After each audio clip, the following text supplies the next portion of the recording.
The spring air hung heavy over Los Angeles on that April evening in 2009. Michael Jackson sat alone in the vast library of his rented mansion in Holmby Hills, surrounded by leather-bound books he would never finish reading and golden awards that had long lost their shine. His fingers traced the spine of a worn poetry collection while moonlight filtered through the tall windows, casting shadows that danced like memories across the Persian rugs. The house staff had retired for the night, leaving him in the silence he both craved and feared. Outside, security guard patrolled the perimeter, their walkie-talkies crackling occasionally with mundane updates about photographers lurking beyond the gates. Michael's mind wandered to the upcoming concerts in London. 50 shows. The number terrified him. His body ached constantly now, every joint protesting movements that once came as naturally as breathing. Sleep had become an elusive phantom, always just beyond his grasp. The doctors had given him pills, so many pills, each one promising rest, relief, normalcy. But tonight, he had decided to skip them. He wanted to feel something real, even if that something was exhaustion. The grandfather clock in the hallway chimed 11 times, each gong reverberating through the empty rooms. Michael stood slowly, his knees cracking in protest, and walked toward the French doors that led to the garden. He needed air. He needed to remember what it felt like to simply exist without the weight of expectations crushing down on his shoulders. As he stepped onto the stone terrace, the scent of jasmine and night-blooming roses enveloped him. The garden stretched out before him, meticulously maintained yet somehow wild in the moonlight. He walked along the cobblestone path, past a fountain where water trickled endlessly in its circular journey, past the hedges trimmed into perfect spheres. His feet carried him toward the far end of the property, where a small gate led to a service road used by gardeners and delivery trucks. He rarely ventured this far. The security team discouraged it. But tonight, something pulled him forward, some instinct he couldn't name. As he approached the gate, a sound stopped him cold. It was faint at first, almost lost in the whisper of wind through the eucalyptus trees. Then it came again, clearer this time. A cry. Human. Desperate. Michael's heart began to pound. He pressed his ear against the wooden gate, straining to hear. Another cry, weaker now, followed by a splash. Without thinking, he fumbled with a heavy iron latch, his fingers shaking as he worked it free. The gate swung open to reveal the service road, dark and deserted. Beyond it, separated by a chain-link fence, was a construction site. The developers had been building luxury condominiums there for months, and the project had left a maze of equipment, piles of materials, and a large excavated pit that had filled with recent rainwater. Michael squinted into the darkness, his eyes adjusting slowly. Then he saw her, a young woman thrash in the muddy water of the pit, her arms flailing wildly. She was perhaps 30 feet away, down a steep embankment of loose dirt and rocks. Her cries had grown weaker, more desperate. Michael could see that she was barely keeping her head above water, her strength clearly failing. His mind raced. He should call for help. He should run back to the house and wake the security team. But even as these thoughts formed, he knew there wasn't time. The woman's movements were becoming slower, more uncoordinated. She was drowning. Hold on. Michael shouted, his voice cracking with urgency. I'm coming. He didn't stop to consider his own safety. He didn't think about his fragile health or the doctor's warnings about physical exertion. He simply moved. Climbing over the chain-link fence proved harder than expected. His muscles, weakened by months of insomnia and prescription medications, protested violently. The metal links bit into his palms as he pulled himself up and over, landing awkwardly on the other side. He stumbled but caught himself, then ran toward the edge of the pit. The embankment was treacherous. Construction debris littered the slope, broken concrete, twisted rebar, shattered with planks. Michael slid down on his feet at first, then lost his balance and tumbled the last several yards, rocks and dirt tearing at his clothes and skin. He barely noticed the pain. His entire focus was on the woman in the water, who had now stopped thrashing and was floating face down, her long dark hair spreading around her like seaweed. Michael hit the water with a shock that drove the air from his lungs. The cold April runoff felt like knives against his skin. The pit was deeper than it looked from above, perhaps 8 feet, and the muddy bottom sucked at his feet as he found his footing. He waded toward the woman, his movements clumsy and slow in the heavy water. When he reached her, he grabbed her shoulder and turned her over. Her face was pale in the moonlight, lips tinged blue. She wasn't breathing. Michael's medical training from years of first aid courses kicked in automatically. He needed to get her to solid ground. He hooked his arm under her chin, supporting her head above water, and began the agonizing process of dragging her toward the far edge of the pit where the slope was gentler. Every step felt like moving through cement. His lungs burned. His legs trembled. But he didn't stop. Getting the woman out of the water was only the beginning. Michael laid her on a relatively flat patch of muddy ground near the edge of the pit, his hand shaking violently from cold and exertion. The moonlight revealed her features more clearly now. She appeared to be in her late 20s, with olive skin and delicate features. Her chest wasn't moving. No breath. No pulse that he could detect with his trembling fingers pressed against her neck. "Come on," Michael whispered, tilting her head back to open her airway. "Come on, stay with me." He began chest compressions, counting aloud as he pressed down hard and fast on her sternum. 1, 2, 3, 4. The rhythm came back to him from distant training sessions, celebrity charity events where they taught CPR to raise awareness. But this was different. This wasn't a plastic dummy on a comfortable floor. This was a real person whose life was slipping away beneath his hands. 15 compressions, then 2 rescue breaths. He pinched her nose, sealed his mouth over hers, and breathed. Her chest rose slightly. Hope flickered in his heart. Again. Compressions. Breathe. Compressions. Breathe. Michael's arms burned. His chest felt tight, constricted. Sharp pain shot through his left shoulder, radiating down his arm. He recognized the warning signs his body was sending, but he couldn't stop, wouldn't stop. The woman's life depended on him continuing, on him pushing past his own limitations and the years of physical deterioration. "Please," he gasped between compressions. "Please breathe. Fight. You have to fight." Time lost all meaning. He had no idea if seconds or minutes had passed. His world had narrowed to the feel of her ribcage beneath his palms, the rise and fall of her chest when he breathed for her, the desperate hope that the next compression would restart her heart. Sweat dripped from his forehead despite the cold night air. His muscles screamed. His vision began to blur at the edges. Then she coughed. Water spewed from her mouth as her body convulsed. Michael quickly turned her onto his side, supporting her as she vomited up muddy water and choked, gasping for air. The sound of her breathing, ragged and painful but there, was the most beautiful thing he had ever heard. Tears streamed down his face, mixing with the dote and sweat. "That's it," he encouraged, rubbing her back gently. "Breathe. Just breathe. You're okay. You're going to be okay." The woman's eyes fluttered open, unfocused and confused. She tried to speak, but only managed a weak croak. Michael shrugged off his jacket, now heavy with water and mud, and draped it over her shoulders anyway, a futile gesture against the cold but the only comfort he could offer. She was shivering violently, her teeth chattering. He knew they needed help. Real help. Medical professionals. But his cell phone was back at the house, and he couldn't leave her alone. "Can you hear me?" Michael asked, leaning close to her face. "What's your name?" She blinked slowly, her eyes trying to focus on his face. "Sarah," she whispered, her voice barely audible. "My name is Sarah." "Sarah, I'm going to get you help. But I need you to stay with me. Okay? Keep breathing. Focus on breathing." She nodded weakly, and Michael made a decision. He couldn't carry her up the embankment. He barely had the strength to stand himself. But he could make noise. He could get attention. He tilted his head back and shouted with everything he had left. "Help! Someone help us! We need an ambulance!" His voice echoed off the surrounding buildings and faded into the night. No response. The houses nearby were set far back from the road, probably too distant to hear him. Michael shouted again, louder this time, his throat raw. Still nothing. Panic began to creep in.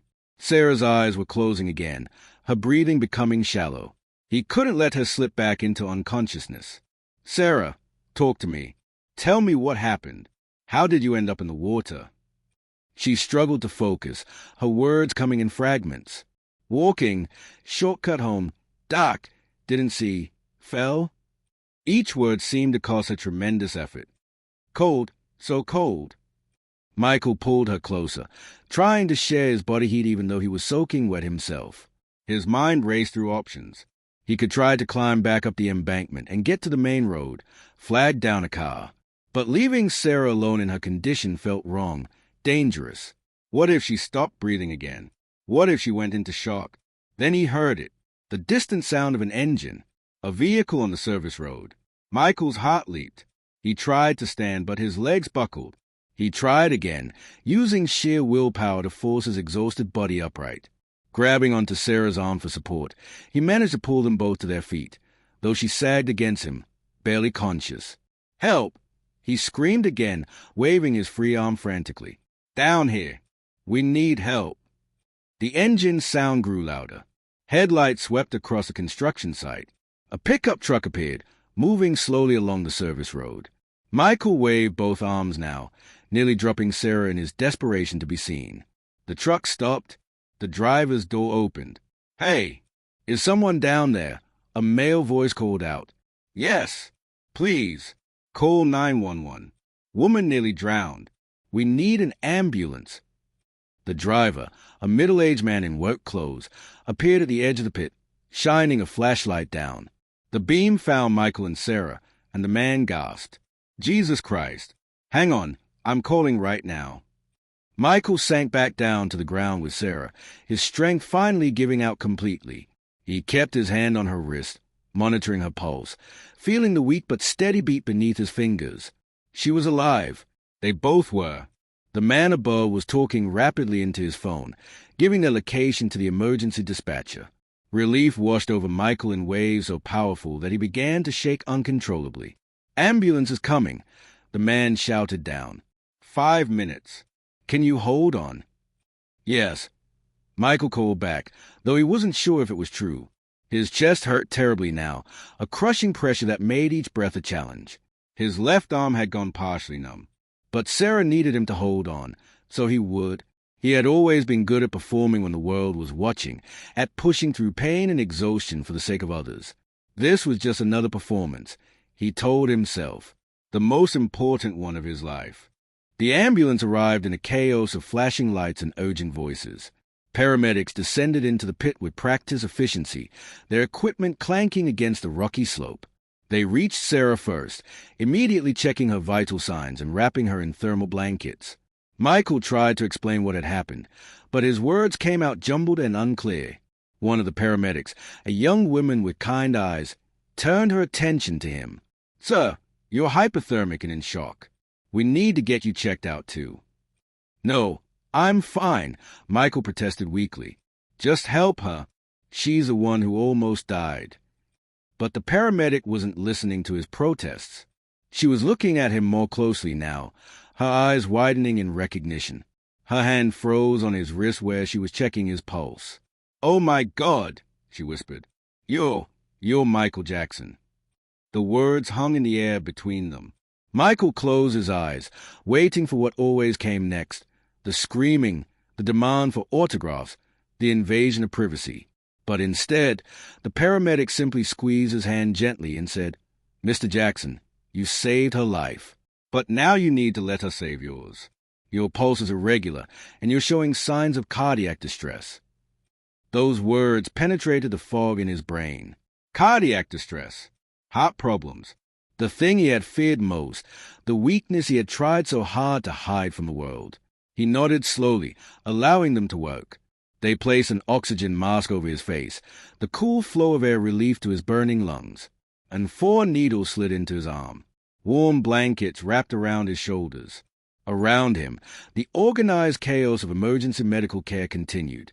It took 20 minutes to get both patients out of the pit. Firefighters had arrived with ropes and a rescue basket, hoisting Sarah up first, then Michael. The journey up the embankment felt surreal, like floating through a dream. At the top, more emergency vehicles had arrived, their lights painting the night in alternating reds and blues. Neighbors had emerged from their homes, drawn by the commotion, and inevitably, cameras had appeared. Cell phones held high, recording everything. Michael turned his face away by instinct, a habit born of decades in the spotlight. But he was too exhausted to really care anymore. Let them film. Let them see him muddy and broken and vulnerable. For once, it didn't matter. Sarah was alive. That was all that mattered. They loaded him into an ambulance alongside Sarah, who had regained more consciousness and was breathing steadily now with the help of oxygen. As the vehicle pulled away, siren wailing, Michael watched her.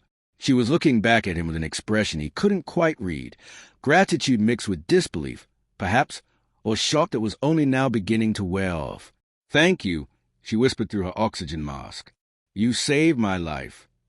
Michael wanted to respond, to say something profound or comforting, but the words wouldn't come. Instead, he simply reached across the narrow space between their gurneys and took her hand. She held on tight, and they rode that way to Cedars-Sinai Medical Center, two strangers bound together by one extraordinary night. The emergency room was everything Michael had hoped to avoid for the rest of his life. Bright lights, probing hands, concerned faces asking questions he didn't want to answer. How long had he been having chest pains? What medications was he taking? When was his last physical exam? He deflected and evaded, old habits dying hard, but the doctors were persistent. They ran tests, EKG, blood work, chest x-rays. The results came back concerning. Irregular heartbeat, elevated enzymes, signs of cardiac strain. Dr. Patricia Morrison, the attending physician, pulled up a chair beside his bed. She was a woman in her 50s with silver-streaked hair and the no-nonsense demeanor of someone who had seen everything. "Mr. Jackson, you experienced a cardiac event tonight. Not a full heart attack, but close enough to be very concerning. Combined with the hypothermia and physical exhaustion, you're lucky to be alive." "How's Sarah?" Michael asked, avoiding the topic of his own health. "Sarah Torres is stable. She's being treated for the drowning, hypothermia, and a concussion from her fall. But she's going to make a full recovery, thanks entirely to you."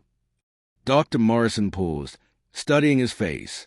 "Mr. Jackson, I need you to understand the seriousness of your situation. Your heart is severely stressed. The medications you've been taking, combined with the physical demands you're placing on your body, are a dangerous combination. You need rest, real rest, and you need to be honest with me about what you've been taking." Michael looked away, unable to meet her eyes. Honesty, such a simple word, such an impossible demand. How could he explain the insomnia that had plagued him for years? The anxiety that made his heart race even in quiet moments? The desperate need to silence his mind long enough to find a few hours of peace? He had tried everything, meditation, therapy, natural remedies. Nothing worked. Only the pills worked.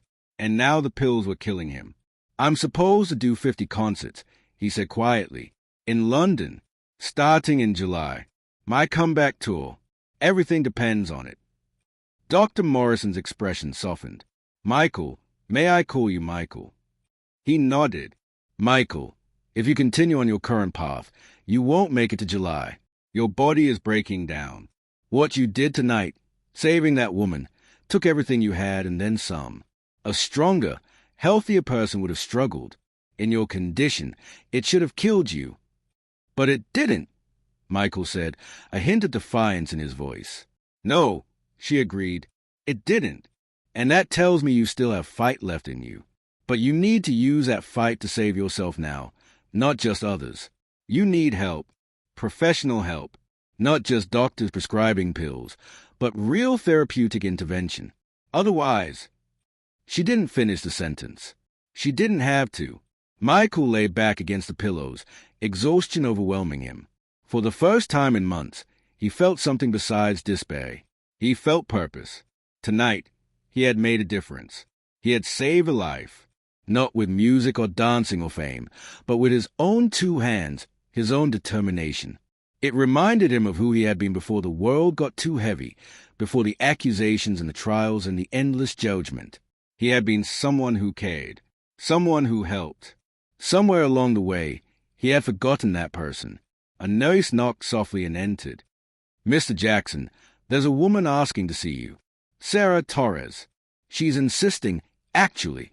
Should I tell her you're resting?" Michael sat up slightly. "No. Send her in."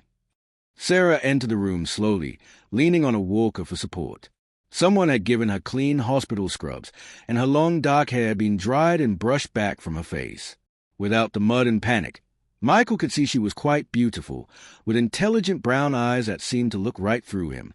She stopped at the foot of his bed, and for a long moment, they simply stared at each other. "I don't know where to begin," Sarah finally said, her voice stronger now but still carrying the rasp of someone who had nearly drowned. "Thank you doesn't seem like enough. You died for me tonight. Almost. You risked everything." "I didn't die," Michael said with a small smile. "And neither did you. That's what matters." Sarah shook her head slowly, tears beginning to stream down her face. "You don't understand. I wasn't supposed to be there. I wasn't taking a shortcut home. I jumped into that pit on purpose." The words hit Michael like a physical blow. He struggled to process what she was saying. You tried to kill yourself." She nodded, sobbing now. "I've been drowning for months, in a different way. Lost my job, lost my apartment, lost my boyfriend. I felt like I had nothing left, no reason to keep going. So tonight, I walked to that construction site and I jumped. And when I hit the water, when it was cold and dark and I couldn't breathe, I realized I didn't want to die. But it was too late. I was too weak to climb out. I thought I was going to die terrified and alone, and I deserved it for being so stupid, so weak." She wiped at her face with shaking hands. "Then you appeared, like an angel or a miracle or something, and you fought for me when I had given up on myself. You didn't even know me, but you risked your life. Why would you do that?" Michael sat up fully now, ignoring the protest from his body. He understood her pain in a way that went beyond words. How many nights had he stared at bottles of pills, wondering what would happen if he took them all? How many times had he stood on his balcony, looking down, contemplating the peace that might come from letting go? He had never acted on those dark thoughts, but they had been there, lurking in the shadows of his mind. "Because every life matters," he said simply. "Because you matter, even if you don't feel like you do right now. And because I know what it's like to feel like you're drowning. Not in water, but in everything else. The expectations, the pain, the loneliness. I know what it's like to feel like you can't keep your head above water no matter how hard you try." Sarah moved closer, lowering herself carefully into the chair beside his bed. "You're Michael Jackson. The Michael Jackson. You have everything. Fame, money, talent. How could you possibly understand what my life is like?" He laughed, but it was a bitter sound. Money and fame don't fix what's broken inside. They just make it harder to find people who see you as human. I have everything and nothing, all at the same time. I live in a mansion, but I'm lonely. I'm surrounded by people, but I feel invisible. The real me, I mean, not the performer, not the king of pop, but just Michael. The person who likes to read poetry and paint and laugh at stupid jokes. Nobody sees that person in them all. They talked for hours. The nurses came and went, checking vitals and administering medications, but neither Michael nor Sarah noticed. They were lost in conversation, two broken people finding unexpected connection. Sarah told him about her childhood in East Los Angeles, about her dreams of becoming a teacher, about the series of bad breaks and worse decisions that had led her to that construction site. Michael shared things he had never told anyone, his fears about the upcoming tour, his struggles with insomnia, his desperate desire to be a good father to his children despite everything. As dawn began to break outside the hospital windows, painting the sky in shades of pink and gold, Sarah looked at Michael with clear eyes. "You saved my life tonight, but it was more than just pulling me out of the water. You reminded me that someone cares, that my life has value. I need to figure out how to believe that for myself now." "We both do," Michael agreed. "The doctor told me I'm killing myself slowly. She's right. I've been so focused on the comeback, on proving to the world that I still matter, that I forgot to take care of the person underneath the performance.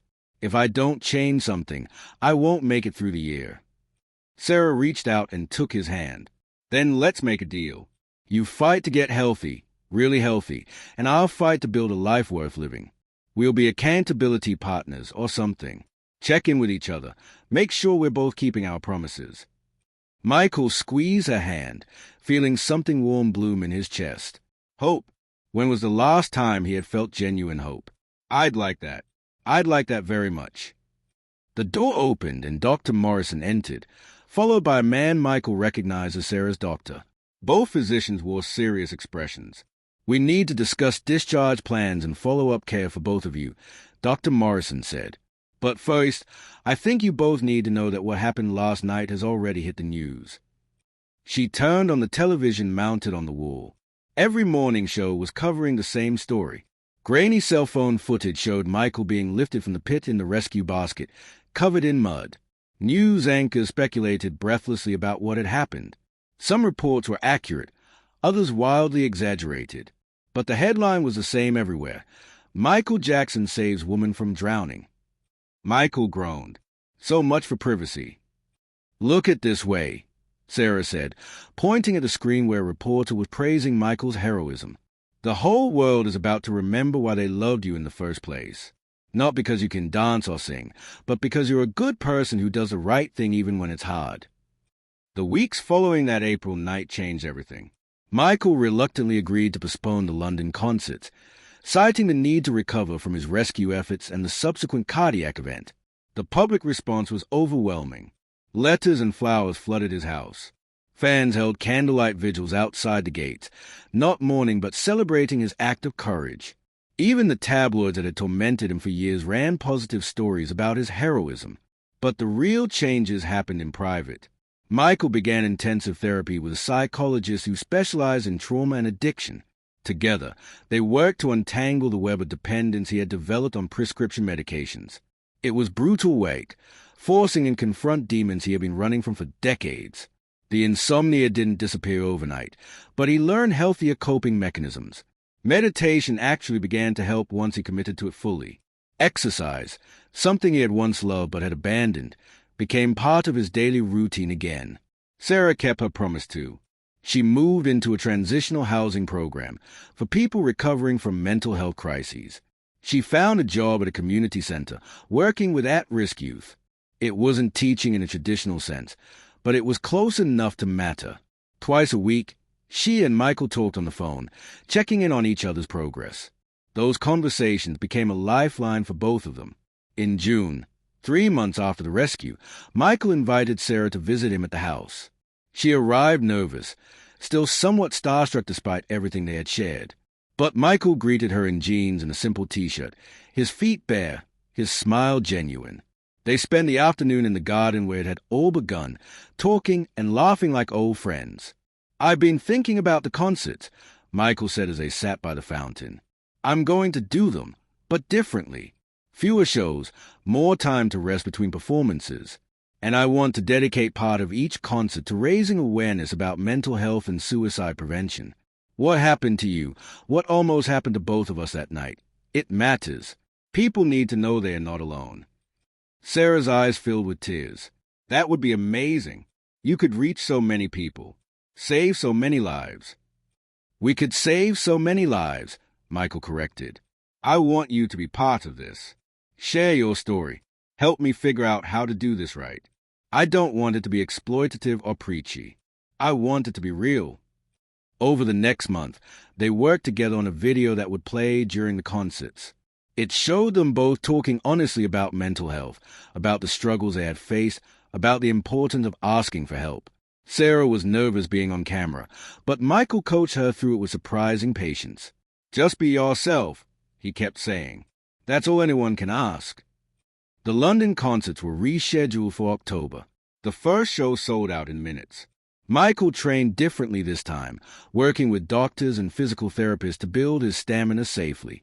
He still had bad days, nights when sleep wouldn't come or his heart raced with anxiety. But he had tools now, and he had people around him who cared about Michael the person, not just Michael the performer. On the night of the first London concert, Sarah stood backstage watching Michael prepare. He looked different than he had in that pit 3 months ago. Healthier, stronger, more present somehow. When it came time for the mental health segment, Sarah walked out on stage with him. The crowd of 70,000 people fell silent as Michael spoke. 3 months ago, I almost died, he said, his voice clear and strong. Not from the rescue that you all heard about, but from the way I was living my life. I was drowning in expectations, in pain, in loneliness. I was medicating myself into oblivion trying to find peace. And it was killing me. He gestured to Sarah. This is Sarah Torres. I saved her life that night in April. But the truth is, she saved mine too. By being honest about her struggles, by fighting to build a better life, she showed me that change is possible, that it's never too late to ask for help. The stadium erupted in applause. Michael waited for it to die down before continuing. If you're struggling, if you feel like you're drowning, please reach out. Talk to someone. Call a helpline. See a therapist. Don't wait until you're at the bottom of a pit, literal or metaphorical, to decide your life is worth saving. Decide it right now. Decide it every day. You matter. Your life matters. And there are people who want to help. The video played on the massive screens, showing their conversation about mental health. When it ended, Michael looked directly into the front camera, his eyes intense. Tonight, I'm going to perform for you. I'm going to give you everything I have. But I'm also going to take care of myself. I'm going to rest when I need to. I'm going to say no when I need to. Because I finally understand that the greatest gift I can give my fans is to be healthy and happy. Not perfect, just present. That's all I can promise. But I promise you that with everything I am. The applause that followed was deafening. Michael turned to Sarah, grinning, ready to watch the show. Ready, she said, hugging him tight. The concert was spectacular. Michael moved differently, with a fluidity and joy that had been missing from his performances for years. He wasn't trying to recapture his youth or prove anything to anyone. He was simply sharing his gift, celebrating the music that had always been his first language. During Man in the Mirror, he dedicated the performance to everyone fighting their own battles, visible or invisible. The crowd sang along so loudly that Michael stopped singing and just listened, tears streaming down his face. Backstage after the show, Michael collapsed into a chair, exhausted but exhilarated. His doctor checked him over carefully. Heart rate elevated, but normal for someone who had just performed for 2 hours. Blood pressure good. No concerning symptoms. She smiled and gave him a thumbs up. Sarah brought him water and a towel. You were incredible out there. I felt alive, Michael said wonderingly. Really alive. Not performing. Not pretending. Just being exactly where I was supposed to be, doing what I was meant to do. The remaining concerts went just as well. Michael paced himself carefully, taking breaks when needed, never pushing past his limits. Critics raved about the shows, calling them a triumphant return to form. But the comments that meant the most to Michael came from fans who talked about the mental health segment, about how it had encouraged them to seek help, about how it had saved their lives. 6 months after that April night, Sarah received her teaching credential. Michael threw her a graduation party at his house, inviting all the children from the community center where she worked. They ran through the gardens, laughing and playing, and Michael played games with them like he was just another kid. Sarah watched him with a full heart, amazed by the journey they had both taken. You know what's funny, she said to him as they watched the sunset paint the sky in brilliant oranges and purples. That night in April, we were both drowning in different ways. And somehow, by saving each other, we learned how to swim again. Michael nodded, understanding completely. I spent so many years thinking I had to be everything to everyone.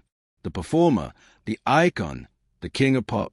It was exhausting and impossible, and it was killing me. Now I'm just trying to be human, flawed and struggling and real. And it turns out that's enough. It's more than enough.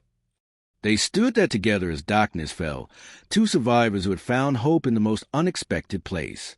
The story of that night had touched millions of people around the world, inspiring conversations about mental health, about heroism, about the importance of human connection. But for Michael and Sarah, it wasn't about the headlines or the global impact. It was about the simple truth they had discovered together, that every life is worth fighting for, including your own. Michael Jackson would go on to complete the London residency, each show a celebration of survival and renewal. He never fully escaped his demons. Addiction and mental illness don't disappear just because you want them to. But he learned to live with them, to manage them, to keep fighting even on the hardest days. He became an advocate for mental health awareness, using his platform to break down stigmas and encourage people to seek help. Sarah became a teacher at an inner-city middle school, specializing in working with troubled students.